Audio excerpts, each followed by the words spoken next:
Act 2, Scene 2 of Romeo and Juliet by William Shakespeare, commonly known as the balcony scene, is arguably one of the most well-known scenes in all of literature.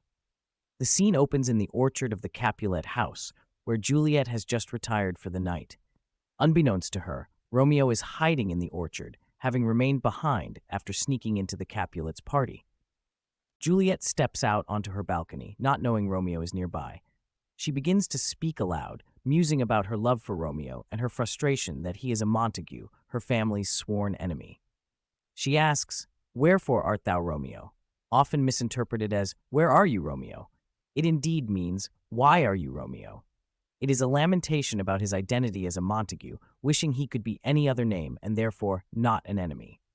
In Shakespeare's time, it was believed that a name was intrinsically connected to a person's identity, which is why Juliet fantasizes about Romeo shedding his name. She reasons that if a rose were called something else, it would still be just as lovely. Similarly, Romeo would be the same person to her, even if he ceased to be a Montague. Romeo, overhearing Juliet's soliloquy, responds, "Call me but love, and I'll be new baptized. Henceforth I never will be Romeo." He states he will disown his name and his past if she will love him.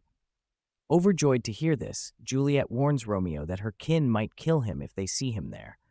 Further, she questions the speed of their blossoming love, fearing that too hasty a union may prove disastrous. Their exchange is interrupted by Juliet's nurse, who calls for Juliet from inside the house. Juliet goes in to answer and comes back out to say goodnight to Romeo, further prolonging their goodbye until finally she goes back inside. Alone, Romeo decides he needs to confirm Juliet's love and plans to go to Friar Lawrence to arrange a marriage. Even though they've only shared several minutes of conversation, the two teenagers are convinced they are deeply and irrevocably in love. This scene is particularly significant in the play as it deepens and illicitly sanctifies the relationship between Romeo and Juliet, setting the stage for the tragic events that follow. It questions the very essence of identity, destiny, and unyielding love.